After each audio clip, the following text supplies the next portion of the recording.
ಇಂದಿನಿಂದ ಜುಲೈ 29ರವರೆಗೂ ಮುಂಗಾರು ಅಧಿವೇಶನ ನಡೆಯುತ್ತೆ. ಸದನದಲ್ಲಿ ಕೈ ಕಮಲ ತೆನೆ ಕಲಿಗಳಿಂದ ಕದನದ ತಯಾರಿ ಕೂಡ ಆಗಿದೆ. ಇನ್ನು ಕಾಂಗ್ರೆಸ್ ವಿರುದ್ಧ ಸಮರ ಸಾರೋದಕ್ಕೆ ಮೈತ್ರಿಕೂಟ ಕೂಡ ಸಜ್ಜಾಗಿದೆ.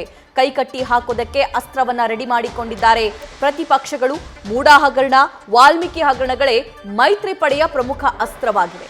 ಮೈತ್ರಿಕೂಟದ ತಂತ್ರಕ್ಕೆ ಕಾಂಗ್ರೆಸ್ನಿಂದಲೂ ಕೂಡ ಪ್ರತಿತಂತ್ರ ಸಿದ್ಧವಾಗಿದೆಯಂತೆ. ಮೈತ್ರಿಕೂಟಕ್ಕೆ ಟಕ್ಕರ್ ಕೊಡೋದಕ್ಕೆ ಸರ್ಕಾರ ಕೂಡ ಭರ್ಜರಿ ತಯಾರಿಯನ್ನ ನಡೆಸಿದೆ. ನಿನ್ನೆ ನಿವೃತ್ತ ನ್ಯಾಯಮೂರ್ತಿಗಳ ಸಮ್ಮುಖದಲ್ಲಿ ಈ ಬಗ್ಗೆ ತನಿಖೆ ಆಗಬೇಕು, ವರದಿ ನೀಡಬೇಕು ಅಂತ ಹೇಳಿ ಈ ಮೂಡಾ ಹಗರಣಕ್ಕೆ ಸಂಬಂಧಪಟ್ಟಂತೆ ಒಂದು ಕಮಿಟಿಯನ್ನು ಕೂಡ ಸರ್ಕಾರ ರಚನೆ ಮಾಡಿತು. ಅದು ಕೂಡ ಸೆಷನ್ ಹಿಂದಿನ ದಿನ, ಅಧಿವೇಶನ ನಡೆಯುವಂತಹ ಹಿಂದಿನ ದಿನ ಈ ಮೂಡಾ ಹಗರಣದ ಸಮಗ್ರ ತನಿಖೆಗೆ ಆದೇಶವನ್ನು ಕೂಡ ಕೊಟ್ಟಿದ್ದಾರೆ. ಈ ಬಗ್ಗೆ ಮತ್ತಷ್ಟು ಲೈವ್ ಡೀಟೇಲ್ಸ್ ಪಡ್ಕೊಳ್ಳೋಣ ನಮ್ಮ ಸೀನಿಯರ್ ಪೊಲಿಟಿಕಲ್ ಕರೆಸ್ಪಾಂಡೆಂಟ್ ಹರೀಶ್ ಅವರಿಂದ. ಹರೀಶ್, ಕಾಂಗ್ರೆಸ್ ಕಲಿಗಳು ಹೇಗೆ ರೆಡಿ ಆಗಿದ್ದಾರೆ ಅಂತ? ಯಾಕಂದ್ರೆ ಕಳೆದ ಬಾರಿ ಅಧಿವೇಶನದ ಸಂದರ್ಭದಲ್ಲಿ ಕಾಂಗ್ರೆಸ್ನ ಕಟ್ಟಿ ಹಾಕೋದಕ್ಕೆ ಅಂತ ಪ್ರಬಲ ಅಸ್ತ್ರಗಳೇನು ಇರಲಿಲ್ಲ. ಆದರೆ ಈ ಸಲ ಆ ಪ್ರತಿಪಕ್ಷಗಳಿಗೆ ಆ ಪ್ರಬಲ ಅಸ್ತ್ರಗಳು ಸಿಕ್ಕಿವೆ. ಸಭಾ ಬಹಳ ಮುಖ್ಯವಾಗಿರುವಂತದ್ದು. ಇಂದಿನಿಂದ ಮುಂಗಾರು ಅಧಿವೇಶನ ಕೂಡ ಈಗ ಆರಂಭ ಆಗ್ತಿದೆ. ಅದರಲ್ಲೂ ಕೂಡ ಲೋಕಸಭಾ ಚುನಾವಣೆ ಬಳಿಕ ನಡೆಯುತ್ತಿರುವಂತಹ ಮೊದಲ ಇದು ಅಧಿವೇಶನ ಆಗಿರುವಂತದ್ದು. ಹಾಗಾಗಿ ಬಹಳ ಪ್ರಮುಖವಾಗಿರುವಂತದ್ದು, ಪ್ರತಿಪಕ್ಷಗಳು ತಮ್ಮದೇ ಆದಂತಹ ಬ್ರಹ್ಮಾಸ್ತ್ರಗಳೊಂದಿಗೆ ಈಗ ಅಖಾಡಕ್ಕೆ ಸಜ್ಜಾಗಿದ್ದಾವೆ. ಸೊ ಒಂದ್ ಕಡೆ ಪ್ರತಿಪಕ್ಷಗಳಾಗಿರುವಂತಹ ಬಿಜೆಪಿ ಜೆಡಿಎಸ್ ಸರ್ಕಾರವನ್ನು ಕಟ್ಟಿ ಹಾಕಕ್ಕೆ ತಂತ್ರವನ್ನು ರೂಪಿಸಿದ್ರೆ, ಮಗದೊಂದ್ ಕಡೆ ಆಡಳಿತಾರೂಢ ಕಾಂಗ್ರೆಸ್ ಸರ್ಕಾರ ನೇರವಾಗಿ ಪ್ರತಿಪಕ್ಷಗಳ ತಂತ್ರಕ್ಕೆ ಪ್ರತಿತಂತ್ರವನ್ನು ಕೂಡ ರೂಪಿಸಿದ್ದಾವೆ. ಈಗಾಗಲೇ ಬಹಿರಂಗವಾಗಿ ಅಂದ್ರೆ ಸದನದ ಹೊರಗೆ ಈಗಾಗಲೇ ಸಾಕಷ್ಟು ಹೋರಾಟವನ್ನ ಕೂಡ ಈಗ ಬಿಜೆಪಿ ಮತ್ತೆ ಜೆಡಿಎಸ್ ಜಂಟಿಯಾಗಿ ಹೋರಾಟ ಮಾಡ್ತಿದ್ದಾವೆ. ಒಂದ್ ಕಡೆ ಮೂಡಾ ಅಕ್ರಮ ಆಗಿರಬಹುದು, ಮಗದೊಂದ್ ಕಡೆ ಕೂಡ ವಾಲ್ಮೀಕಿ ನಿಗಮದಲ್ಲಿ ನಡೆದಿರುವಂತಹ ಭ್ರಷ್ಟಾಚಾರ ಆಗಿರಬಹುದು. ಇವೆರಡೂ ಪ್ರಕರಣನ ಪ್ರಮುಖವಾಗಿ ಸದನದಲ್ಲಿ ಪ್ರಸ್ತಾಪಿಸುವ ಮೂಲಕ ಸರ್ಕಾರಕ್ಕೆ ಮುಜುಗರ ಮತ್ತು ಕಟ್ಟಿಗೆ ಸಿಲುಕಿಸುವಂತಹ ಒಂದು ಪ್ರಯತ್ನಕ್ಕೆ ಈಗಾಗಲೇ ಬಿಜೆಪಿ ಜೆಡಿಎಸ್ ಮುಂದಾಗಿದೆ. ಒಂದು ನಾಗೇಂದ್ರ ಈಗಾಗಲೇ ರಾಜೀನಾಮೆಯನ್ನು ಕೊಟ್ಟಿದ್ದಾರೆ. ಸೊ ವಾಲ್ಮೀಕಿ ನಿಗಮದ ಪ್ರಕರಣಕ್ಕೆ ಸಂಬಂಧಪಟ್ಟಂಗೆ. ಸೊ ಮಗದೊಂದ್ ಕಡೆ ಕೂಡ ಮೂಡಾ ಪ್ರಕರಣಕ್ಕೆ ವಿಚಾರಕ್ಕೆ ಸಂಬಂಧಪಟ್ಟಂಗೆ ಸಿಎಂ ಸಿದ್ದರಾಮಯ್ಯ ಅವರ ವಿರುದ್ಧ ಪ್ರತಿಪಕ್ಷಗಳು ಗಂಭೀರ ಆರೋಪವನ್ನು ಮಾಡ್ತಿದ್ದಾವೆ. ಸದನದಲ್ಲಿ ಈಗಾಗಲೇ ಕೂಡ ರಾಜೀನಾಮೆಗೆ ಒತ್ತಾಯಿಸುವಂತ ನಿಟ್ಟಿನಲ್ಲಿ ಕೂಡ ಉಗ್ರ ಹೋರಾಟಕ್ಕೆ ಈಗ ತೀರ್ಮಾನ ಮಾಡಿದ್ದೇವೆ.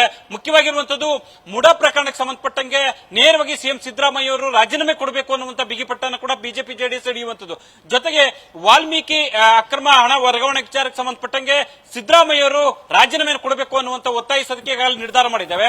ಸೊ ಜೊತೆಗೆ ಬೇರೆ ಬೇರೆ ಅಂದ್ರೆ ಬೆಲೆ ಏರಿಕೆ ಆಗಿರ್ಬೋದು, ಸೊ ಡೆಂಗ್ಯೂ ಪ್ರಕರಣ, ಡೆಂಗ್ಯೂ ಅದನ್ನ ನಿಭಾಯಿಸುವಲ್ಲಿ ಆಗಿರ್ಬೋದು ಸರ್ಕಾರ ವಿಫಲ ಆಗಿದೆ ಅನ್ನುವಂತ ವಿಚಾರಗಳನ್ನು ಕೂಡ ಮುಂದಿಟ್ಟುಕೊಳ್ಳುವಂತ ಸಾಧ್ಯತೆ ಇದೆ.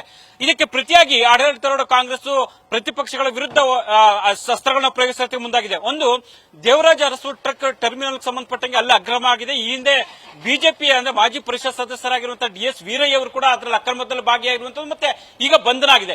ಈ ಒಂದು ವಿಚಾರವನ್ನು ಕೂಡ ನೇರವಾಗಿ ಸದನದಲ್ಲಿ ಪ್ರಸ್ತಾಪ ಮಾಡಿಸುವಂತದ್ದು. ಮತ್ತೆ ಜೊತೆಗೆ ಶ್ರೀರಾಮುಲು ಮತ್ತೆ ಬಸವರಾಜ ಬೊಮ್ಮಾಯಿ, ಸೊ ಇವರ ವಿರುದ್ಧವೂ ಕೂಡ ಒಂದು ಅಕ್ರಮದ ದಾಖಲೆಗಳನ್ನ ಬಿಡುಗಡೆ ಮಾಡೋದಕ್ಕೆ ಕೂಡ ಮುಂದಾಗಿದೆ.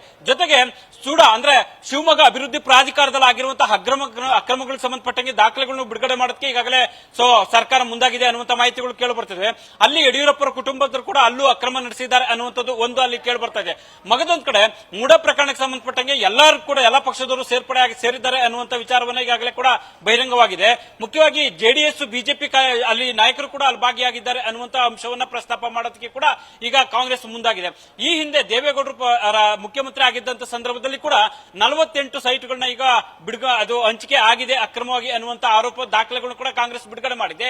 ಅದಕ್ಕೆ ಸಂಬಂಧಪಟ್ಟಂಗೆ ಕೂಡ ಸದನದಲ್ಲಿ ಸೊ ಬಿಡುಗಡೆ ಮಾಡೋದಕ್ಕೆ ಈಗ ಆಡಳಿತಾರೂಢ ಕಾಂಗ್ರೆಸ್ ಮುಂದಾಗಿದೆ. ಹಾಗಾಗಿ ಆಡಳಿತಾರೂಢ ಕಾಂಗ್ರೆಸ್ ಮತ್ತೆ ಪ್ರತಿಪಕ್ಷ ಬಿಜೆಪಿ ಜೆಡಿಎಸ್ ನಡುವೆ ನೇರವಾಗಿ ಕೂಡ ರಣರಂಗದ ಸಾಕ್ಷ್ಯಕ್ಕೆ ಸಾಕ್ಷಿಯಾಗುವಂತಹ ಎಲ್ಲಾ ಸಾಧ್ಯತೆಗಳು ಸ್ಪಷ್ಟವಾಗಿರುವಂತದ್ದು. ಸಭಾ, thank you Harish. News first, ನಿರ್ಭೀತಿಯಿಂದ ನಿಮ್ಮ ಪರವಾಗಿ.